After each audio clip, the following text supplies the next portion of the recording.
Liberation, about a decade ago, said Nigel Farage is the EU's worst nightmare because he wants to leave the European Union. I'll tell you what, Marine Le Pen could be their worst nightmare because she wants to stay. I mean, this would be as seismic as Brexit, as seismic as Trump. It would put the whole of the European project into total and utter chaos. It would threaten the future of NATO as we know it, because of course she'd withdraw from NATO. The shock element of it, I would absolutely adore. Some of the other ramifications I wouldn't, but don't think it can't happen, because it can. And this could be very, very disruptive to European economics. Hello and welcome to This Week in Review with Nigel Farage. Nigel, before we get to the French election, let's discuss the inflation figures that have come out in the US and the UK. What do you make of it? Yeah, I mean, it's 7% now in the United Kingdom, and that's the CPI, the retail price index, of course, a pip or two higher than that.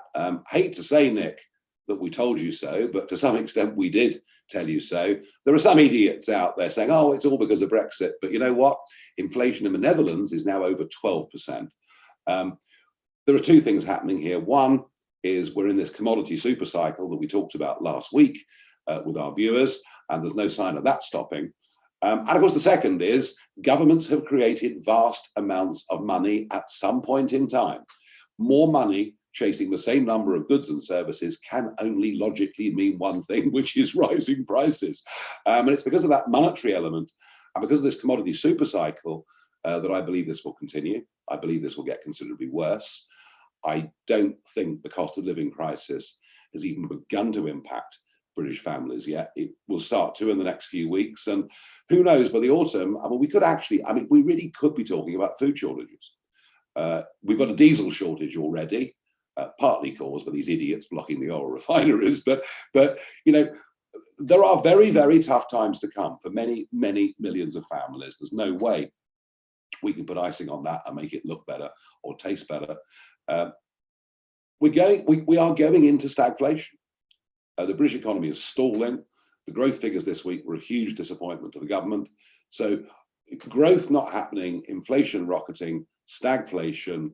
We're headed for a very unhappy time. And I still think that those stocks that are for people's disposable income are going to have a really, really difficult time. Those stocks that are for necessities, well, you know something? Quite interesting, isn't it? The price of oil has rocketed, but the profit margins of the petrol and diesel retailers has gone up. Their profit margin on diesel is now 35p a litre. Before this all started, it was about 11p a litre. So there's rank profiteering. So there are companies out there that will do very, very well out of all of this, whilst the rest of us suffer. And that's something I think we should examine more over the course of the next few months. I remember when we first talked about Fortune and Freedom and considered what topics we'd discuss, we used to think about how to make people understand that what was going on in financial markets would impact them. And now it's painfully obvious, literally so. Let's move on to the presidential election in France. The first thing I want to ask you is what you're expecting the outcomes to be. Well, I mean, remember, Marine Le Pen can't possibly win. There's no chance at all. There's also no chance of the British people voting Brexit. That could never, ever happen.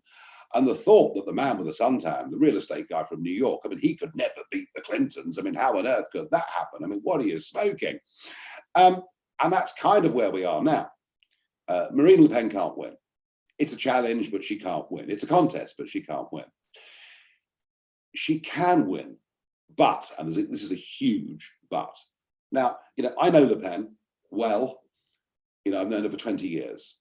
I watched her take her father's party, which was Vichy apologist, which had, still a quite deep strain of old-fashioned, nasty style anti-Semitism that ran through it. And give her credit, she's got rid of all those people. She has actually cleaned the act of the party up considerably. She's good at emoting. She's good at representing how a lot of French people feel. But in 2017, when it came to the head-to-head debate with Macron, she was hopeless. And I mean utterly hopeless, especially on economics.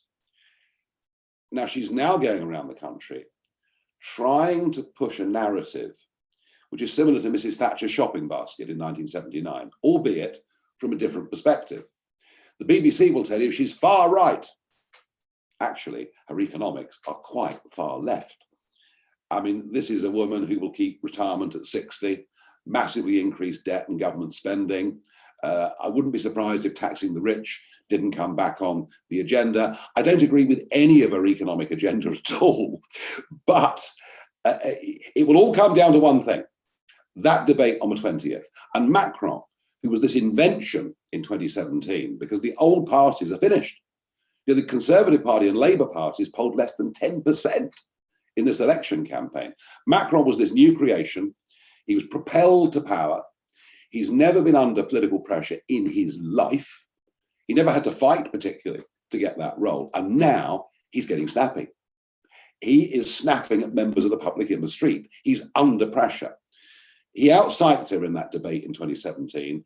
If she can rise above it in this debate, if she can present an economic analysis, which even if Nick, you and I wouldn't think it's very sensible, resonates with people who are feeling the cost of living pinch, and if she can back Macron into snapping back at her, if she wins that debate on the 20th, she'll win on the 24th. And there's another reason why. Unlike our country and America in 2020, France has not been corrupted by mass-scale early postal voting. Only 2.5% of this election will be decided by those who got proxies or early votes. You have to have a very good reason. No, in France, to partake in democracy, you have to turn up. And they give you a piece of paper and a pencil. And in the privacy of a polling booth where you can't be intimidated, you put your cross on a piece of paper, it's counted by hand. So it's all about turnout on the day. And that's why this election debate will swing it. I am not saying that she will win, but I am saying if she wins that debate on the 20th, then absolutely she can. And the impact of that, well, it's already being felt in financial markets. Bond spreads in France have widened considerably over the last few days. She's not an EU withdrawalist. And the reason for that is she can't present to the French people an alternative to being in the euro that they find palatable or acceptable. But she is saying unilaterally she'll cut EU funding. Unilaterally she'll reimpose borders, end the Schengen free movement zone. And unilaterally she's saying the French courts will be supreme over the Brussels courts. I mean, this is actually, do you know what? Libération, about a decade ago, said Nigel Farage is the EU's worst nightmare because he wants to leave the European Union. I'll tell you what, Marine Le Pen could be their worst nightmare because she wants to stay. I mean, this would be as seismic as Brexit, as seismic as Trump.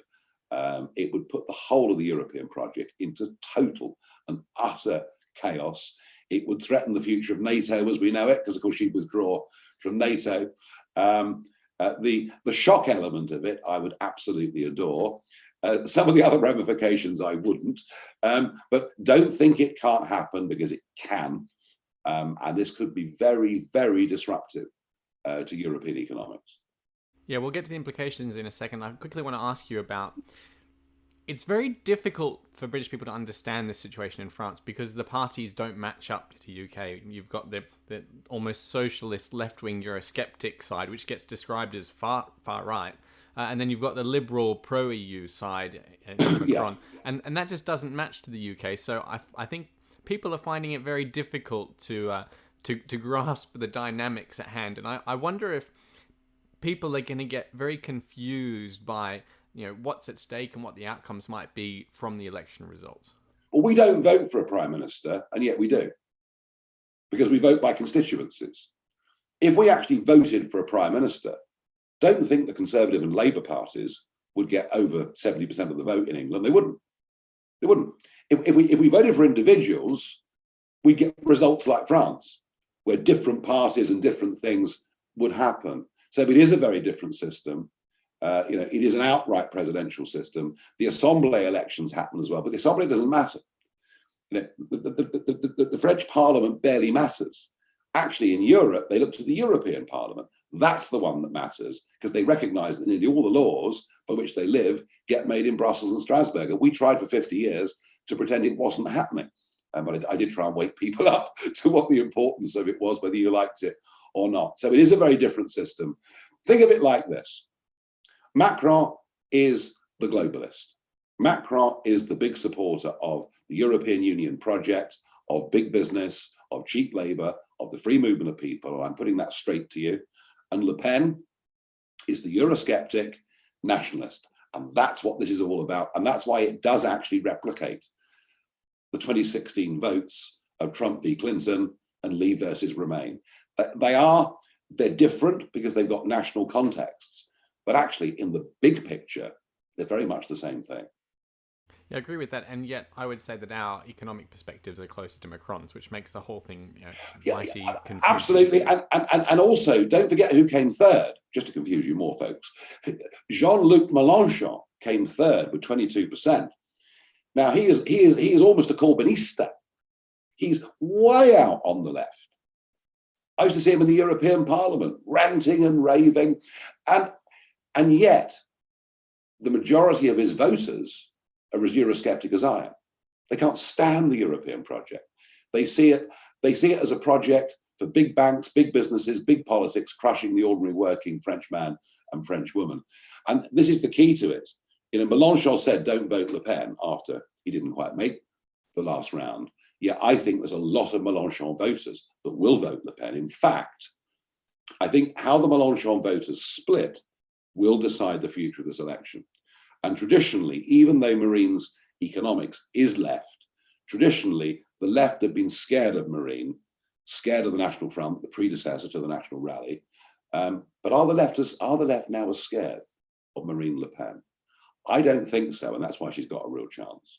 Especially with that cost of living crisis. Let's move on to why this matters so much to Europe. As I see it, France is the swing vote between the Club Med, or the pigs as we used to be allowed to call them, and the Germans, the Hanseatic League, the Teutonic, frugal side. And which way France swings in that on those two sides determines where the EU goes, and therefore who leads France is disproportionately important. Have I got all that right? No, look, I've said for 20 years that Europe is split from north to south economically, particularly by the euro. The skill was to work out whether France was in the north or in the south. And that was always a very difficult bit. Look, it's a French project. They designed the blooming thing. It is the énarque. It is the system by which they killed the aristocracy and replaced it with a new ruling class of bureaucrats. The French did this back in the 1790s. And that's the whole system that runs the European Commission. So yeah, you're right. Disproportionately, it matters enormously. A strong France arguing for supremacy of their own courts, for border controls, is a France that will find the Poles, the Czechs, the Slovaks, and the Hungarians screaming even more loudly than they are today. It would be a completely fractured union. It would not be able to function. Let's quickly explore then the implications of the two candidates winning. How do you see the results? Well, look, I think if Macron wins, then it's business as usual, and we carry on with the broadly globalist, low pay, high importation of foreign labour, a rule system that is skewed massively to the big companies and very much against the little ones. If Le Pen wins, well, it's very difficult to say. I think if Le Pen wins, and here's the irony of why perhaps we're confused by this, I think the French economy in 5 years' time will be in an even worse place. The French economy, but the French sense of identity and a complete rethink across the continent about what this European Union is might be a good thing.